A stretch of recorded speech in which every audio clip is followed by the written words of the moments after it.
സർവശക്തനായ ദൈവത്തിൻ്റെ അതിപരിശുദ്ധ നാമം അതിയായി മഹത്വപ്പെടുമാറാകട്ടെ. നിങ്ങൾ ശ്രവിക്കുന്നത് ജീസസ് വോയിസ് മെസ്സേജ്. എല്ലാ ശ്രോതാക്കൾക്കും കർത്താവായ യേശുക്രിസ്തു നാമത്തിൽ സ്വാഗതം. അല്പസമയ ധ്യാനത്തിന് ഒരു വചനം വായിക്കുന്നു. സദൃശവാക്യങ്ങൾ അധ്യായം 25, 17 തിരുവചനം. കൂട്ടുകാരൻ നിന്നെ കൊണ്ട് മടുത്ത് നിന്നെ വെറുക്കാതിരിക്കേണ്ടതിന് അവൻ്റെ വീട്ടിൽ കൂടെ ചെല്ലരുത്. കർത്താവിൽ പ്രിയരെ, നാം വായിച്ചു കേട്ട ജ്ഞാനികളിൽ ജ്ഞാനിയായ ശലോമോൻ രാജാവ് എഴുതിയ സദൃശവാക്യം, ഇതിലൂടെ ദൈവം തൻ്റെ പരിശുദ്ധാത്മാവിനാൽ നമ്മോട് സംസാരിക്കുന്നത് പ്രാർത്ഥനയോടെ ധ്യാനിക്കാം. നമുക്കെല്ലാവർക്കും സുഹൃത്തുക്കളുണ്ട്, അഥവാ കൂട്ടുകാർ. സുഹൃത്തുക്കൾ ഒരു പരിധി വരെ നല്ലതാണ്. എന്നാൽ നാം നമ്മുടെ സുഹൃത്തുക്കൾക്ക് അഥവാ കൂട്ടുകാർക്ക് ഒരു ഭാരമായി തീരുവാൻ ഒരിക്കലും പാടില്ല. ഒരു ശല്യമായി തീരുവാൻ ഒരിക്കലും പാടില്ല. അങ്ങനെ ചെയ്യുന്നതിനാൽ നാം അവർക്ക് ഒരു ഭോഷന്മാരായിത്തീരും, അഥവാ നമ്മെ അവർ മടുത്തും മുഷിഞ്ഞും പോകുവാനിടയാവും. നാം ഒരിക്കലും മറ്റുള്ളവർക്ക് മടുപ്പ് ഉളവാക്കുന്ന വ്യക്തികളാകാൻ ഒരിക്കലും പാടില്ല. ദൈവവചനം ഇതാണ് ഈ വചനത്തിലൂടെ നമ്മെ പ്രബോധിപ്പിക്കുന്നത്. കൂട്ടുകാർ നമ്മുടെ സാന്നിധ്യം ആഗ്രഹിക്കട്ടെ, അവർ ആവശ്യപ്പെടട്ടെ. അപ്പോൾ അത്യാവശ്യ സമയത്ത് നാം നമ്മുടെ സാന്നിധ്യം അവർക്ക് നൽകേണ്ടത് അത്യന്താപേക്ഷിതമാണ്. എന്നാൽ അവർ ആഗ്രഹിക്കാത്ത, അവർ ആവശ്യപ്പെടാത്ത, അവർ ഇഷ്ടപ്പെടാത്ത രീതിയിൽ നാം ഇടിച്ചു കയറി അവരുടെ ഭവനത്തിൽ പോകുമ്പോൾ, അത് പതിവായി ചെയ്യുമ്പോൾ, നാം അവർക്ക് ഒരു ശത്രുവിനെ പോലെ മാറുവാൻ സാധ്യതയുണ്ട്. നമ്മെ അവർ മടുത്തും മുഷിഞ്ഞും ഇതാ വന്നു ശല്യം ചെയ്യാൻ, എൻ്റെ സമയം അപഹരിക്കുവാൻ,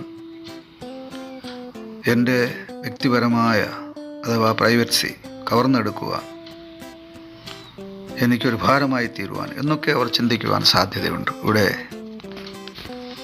ഈ തിരുവചനമനുസരിച്ച് നമ്മെ മറ്റുള്ളവർ ക്ഷണിക്കുന്ന ഇടങ്ങളിൽ നാം നമ്മുടെ സുഹൃത്ത് ബന്ധം പരിമിതപ്പെടുത്തേണ്ടത് അത്യന്താപേക്ഷിതമാണ്. അങ്ങനെയാകുമ്പോൾ നമ്മെ ആരും, അഥവാ ഒരു സുഹൃത്തുക്കളും മടുത്തു പോവുകയോ മുഷിഞ്ഞു പോവുകയോ ഇല്ല. അവർ നമ്മെ കൂടുതൽ സ്നേഹിക്കുന്നതിനും കൂടുതൽ ആഗ്രഹിക്കുന്നതിനും അഭിലഷിക്കുന്നതിനും അത് കാരണമായിത്തീരും. നാം മറ്റുള്ളവർക്ക് ഒരിക്കലും ഒരു ഭാരമായി തീരുവാൻ എപ്പോഴും ശ്രദ്ധിക്കേണ്ടതാണ്. ഇത് സാമാന്യ മര്യാദകളിലൊന്നാണ്. ഇത് ഉപദേശ രൂപത്തിൽ നാം സ്വീകരിക്കേണ്ട ഒരു കൽപ്പനയാണ്. ഈ ഉപദേശം നാം സ്വീകരിക്കുമ്പോൾ അത് നമുക്കും നമ്മുടെ സുഹൃത്തുക്കളും നന്നായിരിക്കും. ഈ വചനമനുസരിച്ച് ജീവിക്കുവാൻ ഇന്ന് പിൽക്കാലം ദൈവം നമുക്ക് കൃപ നൽകുമാറാകട്ടെ. ആമേൻ. എല്ലാം നന്മയ്ക്കായി നൽകും നല്ല നാഥനേ, നീ എന്ന ഭയം എന്നും രക്ഷാസങ്കേതം. നീ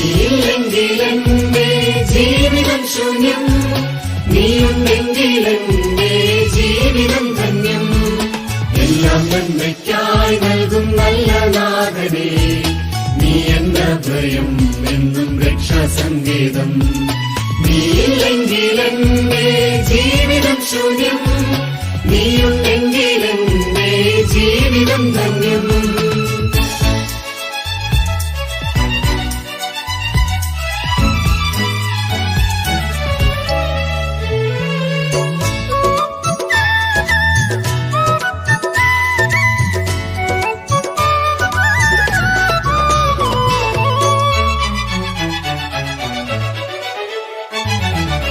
എങ്ങനെ ഇന്ന് ഇനി നാളെ എന്താകും, എന്താണിങ്ങനെ എനിക്കെന്തുകൊണ്ടിത്?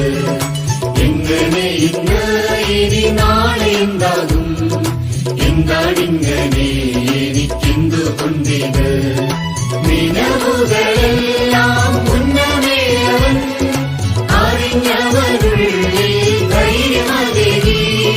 നിലവുകളെല്ലാം മുന്നമേ അവൻ അറിഞ്ഞവരുള്ളിൽ ധൈര്യമതേകി.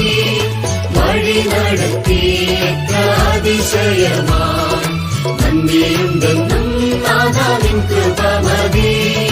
വഴി നടത്തി എത്ര അതിശയമായി, നന്ദിയുണ്ടെന്നും നാഥാ നിൻ കൃപ മതി.